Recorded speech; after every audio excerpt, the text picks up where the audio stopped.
mwene data ni gute twakirukana imyuka mibi y'abadayimoni? Noneho ikibazo twakibaza, ese birashoboka ko umukristo usenga uri mu idini cyangwa se uri mu itorero runaka nawe yaterwa n'abadayimoni? Ariko ngiye kukubwira bimwe mu bimenyetso by'ingenzi byerekana ko abadayimoni bashobora kuba ari ku buzima bwawe. Kuko dayimoni icyo agambiriye ni ukuyobora ibitekerezo byawe. Izina ry'Umwami Yesu ni umunara ukomeye, umukiranutsi ahungiramo agatabara. Nta muntu wageze kwa Yesu ngo atahane uburwayi, nta muntu wageze kwa Yesu ngo atahane abadayimoni, kuko nta kure Uwiteka atakura umuntu. Inkota y'Uwiteka iri muri imbaraga z'umubiri, iri muri imbaraga z'umwijima, iri muri imbaraga z'abadayimoni zahagurukiye gutoteza abana b'Imana. Izo mbaraga zipfe nonaha, izo mbaraga zipfe nonaha mu izina rya Yesu. Shalom muvandimwe unteze amatwi, ndakwifuriza ubuntu n'amahoro biva ku Uwiteka Imana yacu mu izina rya Yesu. Uyu munsi tugiye kuganira uburyo twakirukana abadayimoni. Imyuka mibi, imyuka yanduye, imyuka y'abadayimoni, imyuka y'umwijima, ikibi cyose cyari cyarafashe ubugingo bwacu. Uyu munsi tugiye gusenga isengesho ryo kukirukana mu izina rya Yesu. Ubu nteze amatwi ube hafi, kuko uyu munsi Umwami Yesu agiye gukora ibidasanzwe mu buzima bwawe. Haleluya. Mbere ko dutangira, reka tubanze dusenge. Uwiteka Mwami w'isi n'ijuru, ndagushimira guhimbaje, urera kandi uraboneye. Niwe Mana yonyine ibaho. Hari ibyiyita Imana, hari ibiyishyize hejuru, hari ibyishyize mu myanya bidakwiye kuba birimo, ariko ibyo byose bicishwe bugufi imbere yawe mu izina rya Yesu. Haleluya. Nkuzamuriye amashimwe Uwiteka, ubere wa Isiraheli. Izina ryawe ni Uwiteka Nyiringabo. Uri indwanyi, uri umuneshi, n'ikimenyimenyi, wirukanye se kibi umwirukana mu ijuru, amarwa nk'umurabyo. None uyu munsi kandi Mwami mwiza, ukomeje kuturwanirira, ukomeje kudutabara, wadukuye mu bikomeye, natwe turishima. Mwami, tugiye kwiga ijambo ryawe, turakwingiza ngo ubane natwe. Ikibi cyaza kudusahura, ikibi cyaza kuturangaza, ikibi cyaza kwangiza iyi gahunda, kirimbuke mu izina rya Yesu. Sabiye umuntu wese ugiye kumvira ijambo, sabiye umuntu wese ugiye gufatanya nanjye gusenga, umwuka w'Imana abane natwe. Ijambo ry'Imana rirambwira ngo aho babiri cyangwa batatu bateraniye bavuga izina ry'Uwiteka Imana yacu, umwuka w'Imana yamanuka akabana nabo. Uwiteka ndakwinginze umanuka ubane nanjye, yaba njyewe n'unteze amatwi, uduhurize hamwe, uduhurize ku birenge bya Kristo, tuyoborwe nawe mu izina rya Yesu. Mwene data, ni gute twakirukana imyuka mibi y'abadayimoni? Tugiye gutangira twiga ijambo ry'Imana riri muri Matayo igice cya 4 guhera ku murongo wa 23 kugeza kuri 25.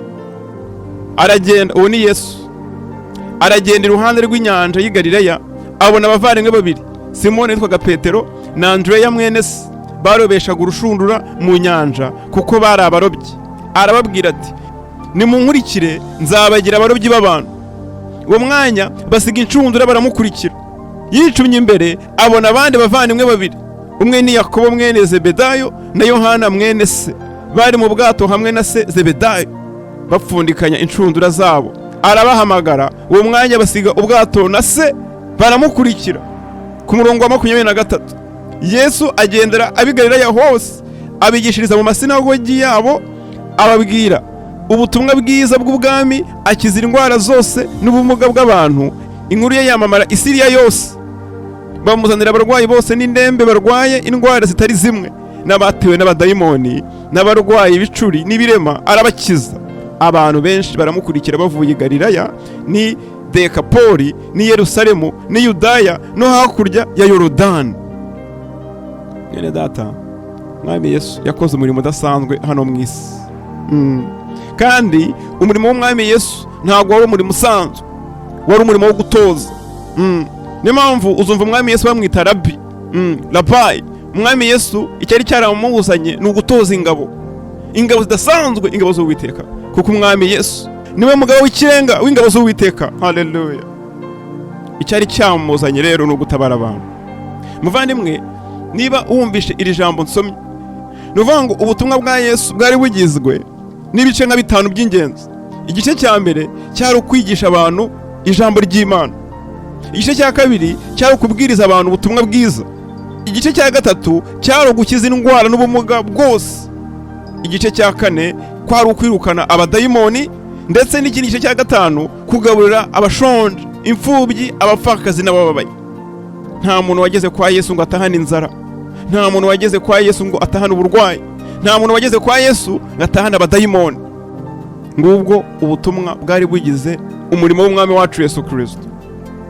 Bavandimwe, iyo urebye mu ijambo ry'Imana ugahera mu itangiriro ukageza igihe umwami Yesu yaziye ku isi, nta kindi gihe twigeze tubona hirukanwa abadayimoni. Hakozwe ibitangaza bikomeye cyane, abahanuzi bakoze ibidasanzwe, bigishije ijambo ry'Imana. Eliya yaraje, Elisa yaraje, Daniel yaraje, haje abadasanzwe, Mose yaraje, ariko muri abo bose nta n'umwe wigeze wirukana abadayimoni. Umwami Yesu niwe waje atwigisha ibyo isi itarizi, atubwira ibyo yari yiboshye benshi ariko abantu batari bazi. Ibyo ngibyo nta bindi ni imyuka yitwa abadayimoni. Mwene data, abantu benshi uyu munsi wa none baraboshywa, abantu bamerewe nabi, abantu bari mu buribwe, abantu bari mu bubabare, kandi ntabwo bazi inkomoko y'ibyo byose ko ari abadayimoni. Ariko uyu munsi umwami Yesu agiye kugutabara, umwami Yesu agiye kuguteturaho icyakuboshye igihe kirekire. Umwami Yesu yiteguye kugutabara mu izina rya Yesu. None twakibaza ngo abadayimoni ni iki? Iyi myuka umwami Yesu yirukanaga mu bantu, iyi myuka ifashe abantu bugwate, iyi ni imyuka nyabaki. Abadayimoni ni imyuka mibi, ni imyuka yigometse ku Mana. Izi ni ingabo za Sekibi, ni ingabo za Satani, ni imyuka igambiriye kurimbura abana b'Imana. Iyi myuka irabizi yuko izarimbuka. Uribuka Yesu ageze mu gihugu cy'Igadalani agiye kwirukana abadayimoni mu mugabo wari uri ku marimbi. Abadayimoni baramubwiye ati, mwami, ugiye kutwirukana mbere igihe cyacu. Ruvuga ngo barabizi yuko bazarimbuka, iherezo ryabo ni umuriro utazima, ariko ntabwo bashaka kugenda bonyine. Umwami Yesu ntabwo yigeze atubwira inkomoko y'iyi myuka. Oya, ntabwo yatubwiye ngo yakomotse hehe, yavuye hehe, yaje ite. Oya, icyo yatubwiye umwami Yesu ni uburyo ino myuka ari mibi. Iyi myuka itera ibibazo, iyi myuka itera indwara, iyi myuka itera ibigeragezo bigiye bitandukanye mu bana b'Imana, kandi ko iyi myuka igomba kwirukanwa mu bana b'Imana. Ariko bamwe mu bigisha ba Bibiliya, bamwe mu basoma Bibiliya bakunda guhuza iyi myuka y'abadayimoni n'icyo twita ngo ni abanefilimu. Iyo usomye mu itangiriro igice cya 6 tubona yuko abana b'Imana, ubwo n'abamarayika, babonye abana b'abantu barabishimira, bifuza kuryamana nabo, baramanuka batoranyamo bashaka baryamana nabo. Uko rero kwihuza havuyemo ibyimanyi byitwa abanefilimu, byatumye icyo gihe Imana irimbuza isi umwuzure. Abanefilimu rero barimbutse mu gihe cy'umwuzure, nibo baje gukomokwaho n'ibiremwa byitwa abadayimoni. Ni ukuvuga ngo ni abanefilimu batakaje imibiri. Ariko ibi ni ibitekerezo by'abantu basoma Bibiliya cyangwa se abigisha ba Bibiliya bahuza imyuka mibi y'abadayimoni ndetse n'aba banefilimu. Hari amoko rero menshi y'imyuka mibi. Hari imyuka yanduye, hari imyuka yisanisha abapfuye, abantu bapfuye imyuka kabisanisha. Tuzi umwami Sawuli wagiye gushikisha Samweli, ntabwo yashikishije Samweli nka Samweli, ahubwo bakoresheje umwuka wisanisha, icyo twita familiar spirit. Hari n'indi myuka igiye itandukanye. Nko mu Rwanda hari imyuka ngo za Nyabingi, hari imyuka y'imandwa, hari imyuka y'abazimu, hari imyuka myinshi. Ibi byose ni imyuka mibi, ibi byose ni imyuka yanduye, ni imyuka igambiriye kwangiza abana b'Imana. Akaba nayo myuka tugiye kwirukana uyu munsi mu izina rya Yesu. Haleluya. Abadayimoni rero, ikintu kidasanzwe umwami Yesu yatubwiye nuko bafite ibitekerezo, bafite imigambi, bafite amarangamutima. Iyo usomye ijambo ry'Imana muri Matayo 12 uhereye ku murongo wa 43 haranditse ngo, dayimoni yavuye mu muntu anyura hadafite amazi ashaka uburuhukiro akabubura. Bisobanuye ko dayimoni ubundi abona amahoro yari mu muntu. Ntabwo abadayimoni bashobora kuba hanze y'abantu. Oya, niyo mpamvu umuntu abirukana nyine bakanga kugenda. Abadayimoni babaho bari mu maraso y'abantu, babaho bari mu mubiri w'umuntu, cyangwa se by'amaburaburizo bakaba bari mu mubiri w'itungo cyangwa se n'ikindi kintu gifite ubugingo. Umurongo wa 44 akavuga ati, reka nsubire mu nzu yanjye navuyemo. Ubwo ni muri wa muntu yirukanwemo. Yagereyo agasanga iri mu busa, ikubuwe, iteguwe. Ni ukuvuga ngo iyo aje agasanga mu bugingo bwawe nta kibereyemo, nta mwuka wera ufite, nta mbaraga z'Uwiteka zikurinze zikurimo, dayimoni abona yuko umubiri wawe ari nyabagendwa. Umurongo wa 45 niko kugenda akazana abandi badayimoni 7 bamurusha kuba babi, bakinjira bakabamo ibyo hanyuma y'uwo muntu bikarusha ibya mbere ko bibi. Niko bizaba kuba iki gihe kibi. Abadayimoni nuko bameze, bagira imigambi, bagira plan. Arakureba akagupangira, arakureba akakugambanira, arakureba akagukorera ibibi ku bugingo bwawe. Arakureba akareba umuntu wakugirira nabi akajya kumwoshya kugira ngo akugirire nabi. Mu yandi magambo, abadayimoni bameze nk'abantu, icyo dutandukaniyeho nabo nuko badafite imibiri. Ntabwo bafite imibiri nk'iyo dufite, ariko ibitekerezo, imigambi, uburyarya, ubugizi bwa nabi, uburakari, ibyo byose bihuje n'abantu bo muri iyi si ya none.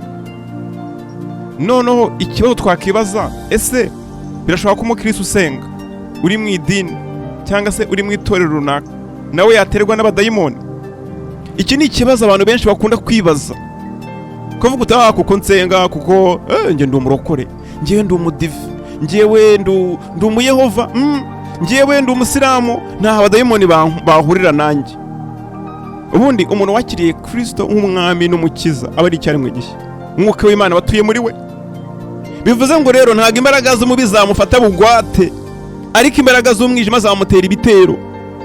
Niyo mpamvu ijambo ry'Imana tubwira ngo turwanye Satani n'abazaduhunga.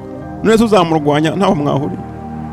Ni ukuvuga ngo rero umukristo ashobora guhura n'ingorane nawe, umukristo ashobora guterwa n'abadayimoni nawe, umukristo abadayimoni bashobora kumuteza ingorane runaka.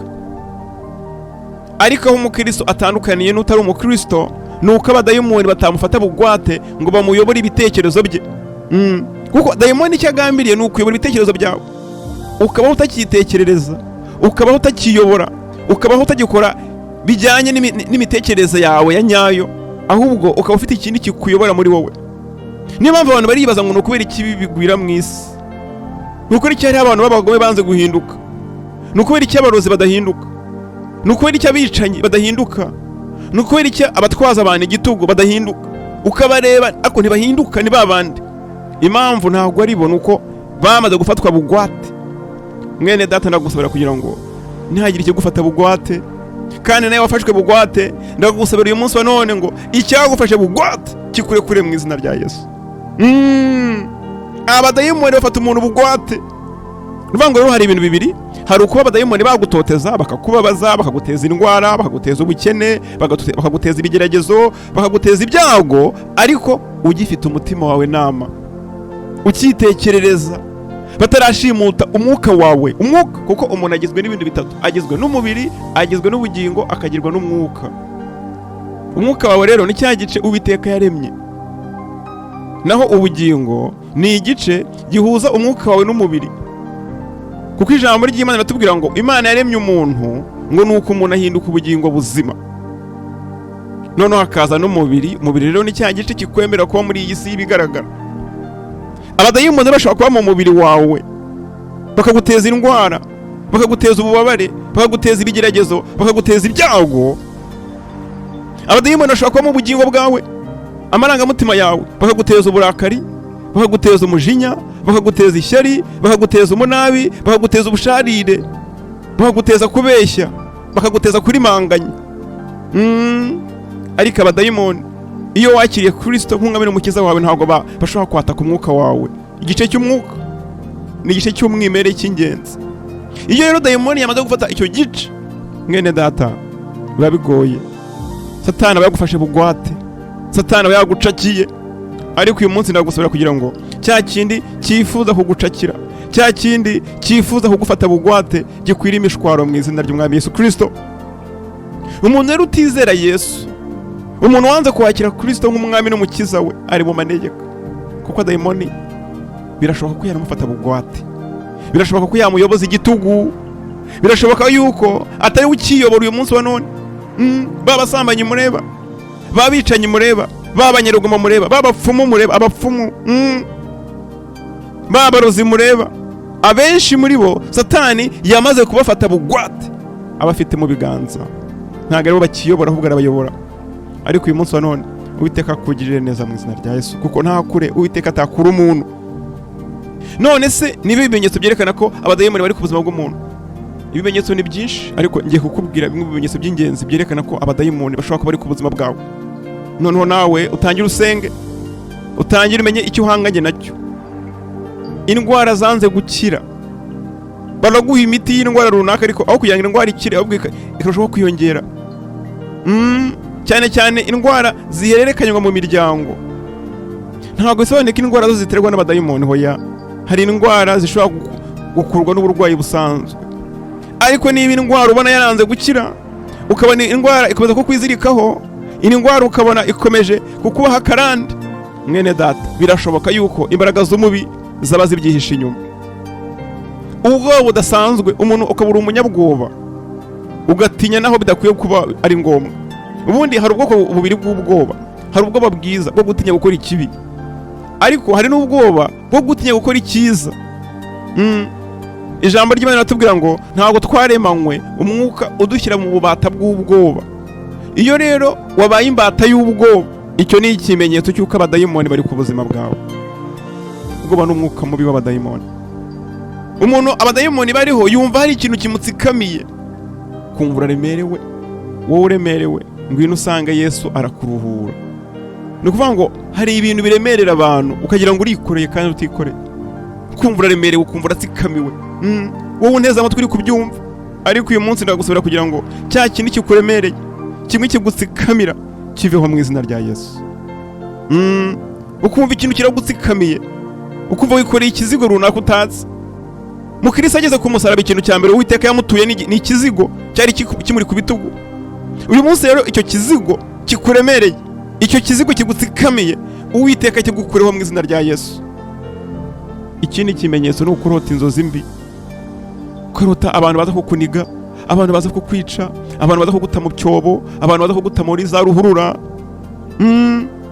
abantu baza kukugaburira mu nzozi, abantu baza kugusambanya, abantu baza kukugirira nabi. Ugahorota intambara, ugahorota abagutoteza, ugahorota abantu bakwirukankana. Icyo ni ikimenyetso simusiga yuko imbaraga z'umubi zikuriho ugakanu. Nawe rero ukwiye guhaguruka ugasenga kugira ngo izo mbaraga z'umubi zikwire imishwaro mu izina rya Yesu. Ikindi kimenyetso, guhorota umuvandimwe ugasanga abayeho neza, nta kibazo afite mu buzima bwa buri munsi, ariko yarahorose. Yarahorotse umunsi ku munsi, arahorota, amaraso amushiramo umunsi ku munsi. Burashobora kuba ufite indwara runaka, ariko niba ugiye kwa muganga bagasanga nta ndwara ufite, bagapima bagasanga nta kibazo gihari cy'indwara igaragara. Hari imbaraga z'umwijima zigutumira amaraso yawe, hari imbaraga z'umwijima zigutumira ubugingo bwawe. Izo mbaraga rero ukwiye guhaguruka zikarimbuka mu izina rya Yesu, kuko umwami Yesu yiteguye kugutabara mu izina rya Yesu. Ububata, abadayimoni barabata nshuti zanjye. Ubusinzi, ubusambanyi, kubeshya. Niba hari ikintu cyakubase runaka, menya yuko inkomoko nta yindi ari abadayimoni. Ububata bwose aho bwaba bukomoka hose, kunywa itabi, kunywa ibiyobyabwenge, ububata ubwo ari bwo bwose, nta yindi nkomoko yabyo ni abadayimoni. Ubutinganyi, inkomoko yabyo ni abadayimoni. Nta handi bikomoka Sodomu na Gomora. Ni imyuka y'ubusambanyi, ni imyuka ya Jezebel. Imyuka y'ubutinganyi ni imyuka mibi cyane, ni imyuka y'abadayimoni mibi. Iyi ni imyuka igambiriye gukurura uburakari bw'Uwiteka ku nyoko muntu, kugira ngo inyoko muntu irimbuke ako kanya, nta n'umwanya ihawe wo kwirihana no kwitegura. Icyo Satani agambiriye. Ariko umwuka w'ubutinganyi ndawirukana ku bana b'Imana, ndawirukana mu itorero, ndawirukana mu gihugu cyacu mu izina rya Yesu. Ibibazo mu rushako, abadayimoni ntabwo bakunda ko umuntu ashaka. Abadayimoni ntabwo bakunda ko umuntu yubaka urugo ruri mu mahoro, kubera ko urugo niyo institution ya mbere Uwiteka yaremye, nirwo rwego rw'ibanze Uwiteka yaremye. Urugo rero rumeze neza, n'izindi nzego zose zirushamikiyeho kuzamuka, ukagera ku nzego z'igihugu, ukazamuka kugera ku nzego z'itorero, zose zigenda neza. Iyo mu ngo rero byacitse, iyo mu ngo byanze, n'ahandi bigenda nabi. Nta muyobozi waguha serivisi nziza mu rugo rwe bimeze nabi, nta mwarimu wakwigisha neza abanyeshuri mu rugo bimeze nabi, nta muganga wavura abantu neza mu rugo bimeze nabi, nta muyobozi wayobora igihugu neza mu rugo bimeze nabi. Mu rugo niho h'ingenzi. Abadayimoni rero barabizi, bazi guteza ibibazo mu ngo z'abantu. Niba rero ubona ibibazo bidashira, ibibazo bikazakaza ibindi, nta yindi mpamvu. Ntago ikibazo ari wa mugore wawe ngo niwe mubi, cyangwa umugabo wawe ngo niwe mubi. Oya, ikibazo ni abadayimoni, ni imyuka mibi igambiriye gutoteza abana b'Imana. Niko ijambo ry'Imana rivuga.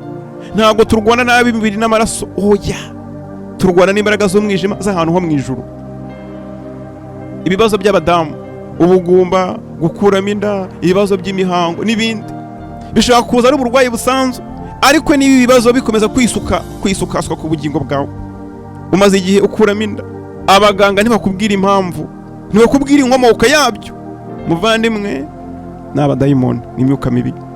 Ubugumba, urajya kwa muganga bagapima bakavuga ati ko nta kibazo tubona, ni ukubera icyo udasama, kuki utabyara. Ujya gusama imbuto abadayimoni bakayimira. Ariko uyu munsi cya kindi kikubuza kubaka urugo rwawe neza, cya kindi kikubuza kubyara, cya kindi kikubuza gusama, cya kindi gituma ukuramo inda, Uwiteka kimena umutwe mu izina rya Yesu. Uwiteka kimena umutwe nonaha mu izina ry'Umwami Yesu Kristo. Noneho hari ikindi kintu twita ngo ni near success syndrome. Ni uburwayi bwo kuba wendaga kugera ku kintu, uragiye ukoze ikizami cy'akazi, wendaga kukabona neza, bati haraburamo ikintu runaka, ukabura kabuze, ugatangira business, wenda kubigeraho neza, hakaza ikintu utazi gakubita hasi. Umusore yakubwiye ko mugiye kubana, mwateguraga ubukwe, bigeze kure, kera kabaye ati urabizi burya nisubiyeho. Kuba wendaga gutabarwa ntabwo bisobanuye kuba watabarwa. Nta kindi rero kiburizamo gutabarwa kwawe, nta kindi kiburizamo kamasezerano yawe uyageraho, n'imbaraga z'umwijima. Ikindi kintu abadayimoni bakoresha cyane, icyangire. Aho ugeze bakwanga utazi impamvu bakwanze, nyamara hari uwo mbwiye. Na wa wundi wagiriye neza arakwanga, wa wundi wagiriye neza we akwitura inabi, wowe wagurije ntago akwishyura, wowe wagaburiye wowe ntago yagira icyo aguha. Icyangire, kugirirwa nabi, aho ugeze hose bakugirira nabi. Hari ibintu abantu bibwira yuko wenda kubura umukristo, kubusenga, abantu bose bagomba kukugirira nabi. Hoya, hari itotezwa rizaho ku bana b'Imana bitewe n'ubutumwa bwiza, ariko hari n'itotezwa ryaje mbere y'igihe. Abadayimoni ahubwo baguteza n'utakwiye kukugiraho ikibazo akakikugiraho. Umugore wawe akwanga nta mpamvu, umugabo wawe akwanga nta mpamvu, abana bawe bakwanze nta mpamvu, abavandimwe bawe bakwanze nta mpamvu. Umurozi utazi araza akakuroga, umupfumu utazi arahuruduka akaza akakugirira nabi. Izo mbaraga z'umwijima rero nta kindi, ni imyuka mibi, bigomba kuvaho mu izina ry'Umwami Yesu. Impanuka zidashira, ibyago bidashira mu rugo rwawe, icyo nta kindi, ni imbaraga z'umwijima, ni imbaraga z'umubi. Ariko izo mbaraga z'umwijima zigomba kuva ku buzima bwawe mu izina ry'Umwami Yesu Kristo. Haleluya. Umugabo umwe yarimo yiga muri kaminuza mu Bwongereza, ageze ku rwego rwa PhD. Noneho umunsi umwe ajya gusenga, ahageze umukozi w'Imana barasenga, bageze hagati, umwuka w'Imana yereka uwo mukozi w'Imana ubuzima bw'uwo mugabo. Aramubwira ati, mugaragu w'Imana, hari imbaraga z'umwijima zikuriho ugakano, zitifuza yuko urangiza amashuri yawe, ukwiye guhaguruka rero imbaraga z'umwijima ukazirukana. Uwo mugabo rero arangije arabisuzugura. Uwo mugabo yumva ko hari bamubeshya, yizeraga hari abadayimoni batabaho. Avuga ati, ngewe narize, nakoze ubushakashatsi, nta hantu ndabona abadayimoni mu bushakashatsi bwanjye, rero ibyo ni ibinyoma. Umugabo aragenda akomeza amasomo ye. Noneho umunsi yagombaga kudefanda, kuko iyo ugiye kudefanda urumva abarimu baraza ukavuga ibyo wakoze, wamara kubivuga bakakubaza ibibazo, bamara kukubaza ibibazo wabisubiza neza, ubwo nyine ugakomeza. Harimo umwe mu barimu aramwitegereza, mu gihe cyo kubaza ibibazo aramubwira ati, ngiye ntago nkubaza ibibazo byinshi, ndakubaza ikibazo kimwe gusa, kimwe rudori. Ndagira ngo umbwire type y'ubushakashatsi bwawe, ndagira ngo umbwire insanganyamatsiko y'ubushakashatsi bwawe. Umugabo areba hejuru, ya nsanganyamatsiko yarayitekereza iramunanira. Ubushakashatsi amazemo imyaka inakora ntago yari yarafashe mu mutwe insanganyamatsiko yabwo. Abandi babaza ibibazo bigiye bitandukanye, wa mugabo bamugeraho akamubwira ati, ubushakashatsi bwawe bujyanye n'iki? Umugabo imbaraga z'umwijima zari zaramuzubaje, ntiyawufata neza mu mutwe. Ibintu byose arabifata, ariko kandi koroshye kabanza arakamwibagiza. Wa mwarimu aramwitambika, bamaze kumaza ibibazo bakora akanama kari bwemeze niba ari bubone diplome cyangwa atari buyibone. Wa mugabo wamubazaga cya kibazo cy'insanganyamatsiko yakozeho aravuga ati uyu muntu utazi n'ibyo yakoze uko byitwa, uyu ngo ntabwo twamuha diplome. Ngo kuko umugabo yabuze diplome, yarasohotse yirukanka ajya kora wa mukozi w'Imana, aramubwira ati byuka, cya kintu wambwiye kiyamagaze ku gakanu cyampagazeho koko. Undi ati byagenze bite? Ati cyampagazeho, cyambujije kubona diplome. Muvandimwe rero, uyu munsi hari ikintu cyaguhagaze ku gakanu igihe kirekire, hari ikintu cyagutoteje igihe kirekire, hari ikintu cyakubabaje igihe kirekire, ariko uyu ni umwanya wo kugira ngo kikuveho mu izina rya Yesu. Abanyamadini bakomeje kutubwira utugambo twiza, abanyamadini bakomeje kuturyoshya. Uyu munsi barakubwira ati humura bizagenda neza, ariko umaze imyaka 10 ntibiragenda neza. Barakubwira ati humura uzashaka, umaze imyaka 10 ugiye gusaza udashatse. Uri umukobwa ugiye kujya muri menopause, uri umusore ugiye kuzana imvi n'uruhara. Ubukene ni bwose. Barakubwira ati humura bizagenda neza. Ryari igihe cy'utugambo cyararangiye, inshuti zanjye. Igihe cyo gutegereza ibidashoboka cyararangiye. Igihe cyo kuba mu madini atubeshya cyararangiye mwene data. Igihe ni iki kugira ngo twirukane imbaraga z'umubi zibasiye ubugingo bwacu. Igihe ni iki kugira ngo twirukane imbaraga z'umwijima zatwibasiye, imbaraga z'umwijima zahagurukiye kudutoteza. Igihe ni iki cyo kuzirukana mu izina rya Yesu. None abadayimoni twabirukana dute mu buzima bwacu? Abadayimoni twabirukana dute? Mwene data, intambwe ya mbere yo kwirukana abadayimoni ni ukwakira umwami Yesu nk'umwami wawe n'umukiza wawe. Nta handi ho gukirizwa hahari, ni muri iri zina gusa ry'umwami Yesu Kristo. Haleluya! Nta n'indi zina abisi bakirizwamo uretse izina ry'umwami Yesu Kristo. Izina ry'umwami Yesu ni umunara ukomeye, umukiranutsi ahungiramo agatabara. Muvandimwe unteze amatwi, iri zina nkubwira nzi ibyo ryankoreye, nawe nkubwira inkuru mbarirano, nawe nkubwira inkuru mpimbano. Reka ntago ari uturyohera amatwi nibo nkubwira. Icyo umwami Yesu yankoreye ndakizi, kandi uyu munsi wa none umwami Yesu yiteguye kugukora ibirenze ibyo. Haleluya! Indi ntambwe yindi ukeneye no kwihana ibyaha byawe. Reka nkubwire, nta kindi kibaho kirabura abadayimoni binjiramo baza kutugirira nabi, ni ibyaha. Ibyaha byawe bwa busambanyi n'ibindi byaha bigiye bitandukanye. Ndetse abadayimoni baninjira mu byaha bya karande, gukiranirwa, kwa kujya mu barozi, kwa kujya mu bapfumu, kwa guterekera, kwa kubandwa. Iyo ibyo bintu birangwa mu muryango wawe, mu buzima bwawe haba ari irembo rigari abadayimoni binjiriramo. Ijambo ry'Imana mu rwambere rwa Yohana igice cya 1 umurongo wa 9 haranditse ngo nitwatura ko turabanyabyaha tukihana, Uwiteka akiranukira kutubabarira, aratubabarira akaduhanaguraho gukiranirwa kose. Uyu munsi mwene data ukwiye kuza imbere y'umwami Yesu ukamwinginga imbere y'intebe y'imbabazi kugira ngo akwezeho ibyaha byawe byose. Umwami Yesu nakweza ukabicyari mu gihe imyuka y'abadayimoni izahunga. Icya gatatu ukeneye no gushira ubwoba.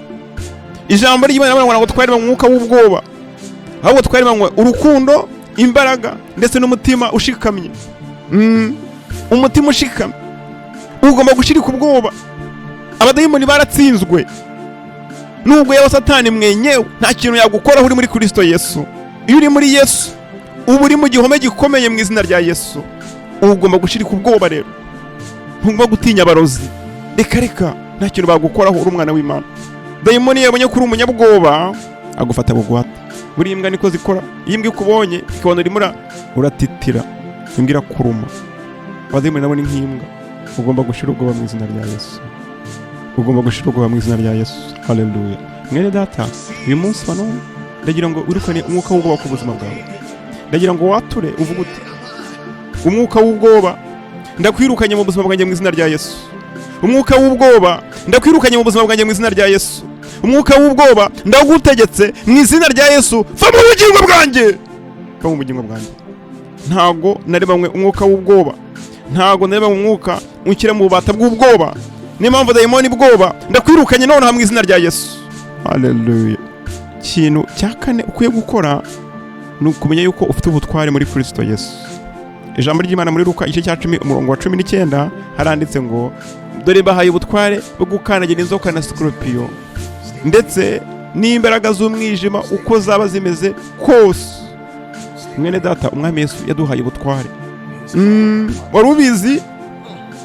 Abantu benshi biringiye mu bapasiteri, abantu benshi biringiye mu ba bishop, harimo n'abatega indege bakajya hirya no hino, ariko ubutware ubufite muri Yesu. Uyu munsi icyo usabwa ni ukumenya uwo uriwe muri Yesu.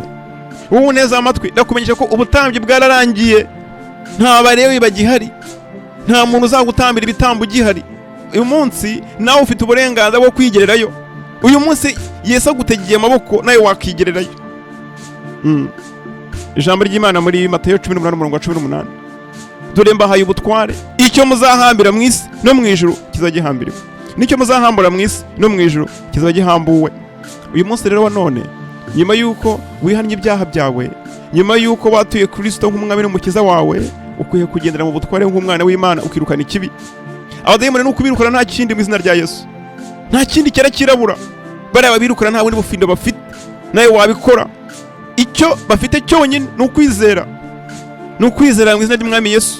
Kandi nawe iryo zina warihaweho ububasha, nawe urifiteho umugabane. Uri umwana w'Imana. Niyo mpamvu rero cya kindi cyakubabazaga amanywa nijoro, cya kindi cyagutotezaga, ugiye kukirukana mu izina rya Yesu. Haleluya. Mbaraga z'umwijima, mbaraga z'umubi, mbaraga zanduye z'abadayimoni, ndagutegetse ngo uva mu bugingo bwanjye mu izina rya Yesu. Ngira igisengesho ukwiye gusenga. Imbaraga z'umwijima zagutotezaga, imbaraga z'umwijima zakubabazaga, imbaraga z'umwijima zakugiriraga nabi, ugiye kuzibwira uti mbaraga z'umwijima, mbaraga z'umubi, mbaraga z'abadayimoni, muve mu bugingo bwanjye mu izina rya Yesu. Muvemo, muvemo, muvemo nonaha, muvemo nonaha, muvemo nonaha, muvemo nonaha, muvemo mu izina rya Yesu. Mwene data, igihe wababajwe kirahagije, igihe imyuka mibi yagutotereje kirahagije, igihe abadayimoni bakubabaje kirahagije, igihe cyo gutabarwa n'uyu munsi. Myuka mibi, myuka y'abadayimoni itoteza ubugingo bwanjye, itoteza imibereho yanjye, ndagutegetse ngo sohoka mu izina rya Yesu. Twababajwe kenshi, abapfumu badufatiranye kenshi, inkozi z'ibibi zadutoteje kenshi, ariko igihe kirageze ngo duhagarare mu butware twahawe na Yesu. Twirukane ikibi mu izina rya Yesu Kristo, twirukane ikibi mu izina ry'umwami Yesu, twirukane ikibi mu izina ry'umwami w'isi n'ijuru, ubundi twitwikiriza amaraso ya Yesu. Bavandimwe, abadayimoni barahatiriza, abadayimoni barashinyiriza. Uyu munsi ushaka kumwirukana ntagende, uyu munsi ushaka kumwirukana akagaruka, uyu munsi ushaka kumwirukana akaba yava mu kuboko akajya mu kuguru, akaba yava mu mutwe akajya mu gituza. Nawe ugomba guhozaho. Ijambo ry'Imana rivuga ngo murwanye Satani azabahunga, murwanye Satani azabahunga, mwegere Uwiteka nawe azabegera. Haleluya. Kandi ijambo ry'Imana muri Yesaya 41 umurongo wa 10 rirambwira ngo ntutinye kuko ndi kumwe nawe, ntukihebe kuko ndi Imana yawe, nzajya ngukomeza, ni koko nzajya ngutabara, kandi nzajya nkuramiza ukuboko kwanjye kw'iburyo ariko gukenuka kwanjye. Ukuboko kw'iburyo k'Uwiteka n'umwami Yesu. Haleluya. Ijambo ry'Imana tubona ngo umwami Yesu yicaye hejuru y'ibikomangoma, yicaye hejuru y'abatware, yicaye iburyo bw'Uwiteka Imana yacu. Haleluya. Uyu munsi rero abadayimoni bazanye kugutera ubwoba, abadayimoni bazanye kugukanga, cya kindi cyakubazaga amahoro, cya kindi cyagutotezaga, kimwe cyagutezaga uburwayi, ugiye kugitegeka kive mu bugingo bwawe mu izina rya Yesu. Uwiteka mubyeyi mwiza, ndakwinginze ngo umuntu wese unteze amatwi umutabare. Umuntu wese uramuzi mwami, uratuzi kuko ijambo ryawe nambwira ngo ijambo ryawe ribasha gutandukanya umwuka n'ubugingo. Ijambo ryawe ni inkota ityaye, niyo mpamvu nkwingize ngo inkota yawe irimbura ikibi cyahagurukiye kuturwanya. Inkota y'Uwiteka iri muri imbaraga z'umubi, iri muri imbaraga z'umwijima, iri muri imbaraga z'abadayimoni zahagurukiye gutoteza abana b'Imana. Izo mbaraga zipfa nonaha, izo mbaraga zipfa nonaha mu izina rya Yesu. Mwene data, ugiye kubwira kimwe cyakubuzaga amahoro, kimwe cyagutotezaga, kimwe cyakugiraga nabi, ukibwira uti uri umunyabinyoma, uri umunyabinyoma, sohoka ugende mu izina rya Yesu. we mbaraga mbi z'umwijima, we mbaraga z'abadayimoni, we mbaraga zanduye wangiriraga nabi, uri umunyabinyoma, uri umunyabinyoma, uri umunyabinyoma, uri umunyabinyoma, sohoka ugende mu izina rya Yesu. Wowe uri kunyumva urabizi neza ikibazo umaze igihe ufite. Warirukanse wagiye mu madini warayamaze, bamwe bagiye nabo bapfumu aho kugira ngo bikemuke ibintu bishobora kuba bibi, ariko uyu munsi ndakurangira aho wakirira ni muri Yesu. Ni muri Yesu wakirira. Nta mupfumu wagutabara ngo ajye cyakumarira. Abapfumu n'abicanyi, abapfumu n'abagizi ba nabi, abapfumu n'abarozi, niba wanajyagayo ntuzasubireyo, ahubwo ngwino aho ugomba gukira ni ku mwami Yesu. Ni ku mwami Yesu, ni ku mwami Yesu, ni ku mwami Yesu, nta handi ho gukira, ni ku mwami Yesu. Reka kwizerera mu bantu, wizereye mu bantu kera, wizereye mu bantu kenshi, wakomeje kwiringira mu bantu kenshi ariko baragutenguye. Wizereye mu bapasiteri n'abapadiri, nta kintu byakumariye. Urushaka rwawe ruri kugenda rugupfapfanya rureba, akazi kawe karapfapfanya urakareba, ntacyo ukora ngo gikunde, kandi utanga icya 10, utanga amaturo, utanga ibyo bagusaba byose, ariko umerewe nabi. Nukubera yuko utamenya aho gukirira hanyaho, ni ku mwami Yesu. Haleluya. Rozo bo makana bayiniya. Uyu munsi rero ugomba gutabarwa. Igihe twategereje kirahagije, igihe twababajijwe kirahagije. Abadayimoni badutoteje kenshi, abadayimoni batubabaje kenshi, abadayimoni batwishimye hejuru kenshi, ariko igihe kirageze ngo bagende. Ikintu cyatumye dayimoni akugumamo nta kindi, nuko utamenye uburenganzira bwawe, nuko utamutinyutse. Nuko utamutinyutse. Umurozi ukuroga nuko utamutinyutse. Niba uzi n'izina rye, mubwira uti wowe kanaka uza kungira nabi, ndagutegetse ngo kwira imishwaro mu izina rya Yesu. Igihe cy'ubwoba cyararangiye inshuti zanjye. Igihe cyo gutega amatama ngo abadayimoni bagukubita cyararangiye. Ahubwo ugomba kurwana intambara nziza nkuko Pawulo bitubwiye, intambara zo mu mwuka. Jya mu nzu yawe ufunge, upfukamira Imana yawe, maze urebe ngo urabona ibitangaza ku bugingo bwawe.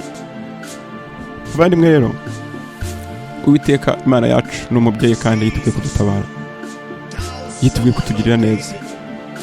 Ndakwingingira kugira ngo uhagurukire kurwanya ikibi, ndakwingingira kugira ngo uhagurukire kurwanya Satani nawe azaguhunga.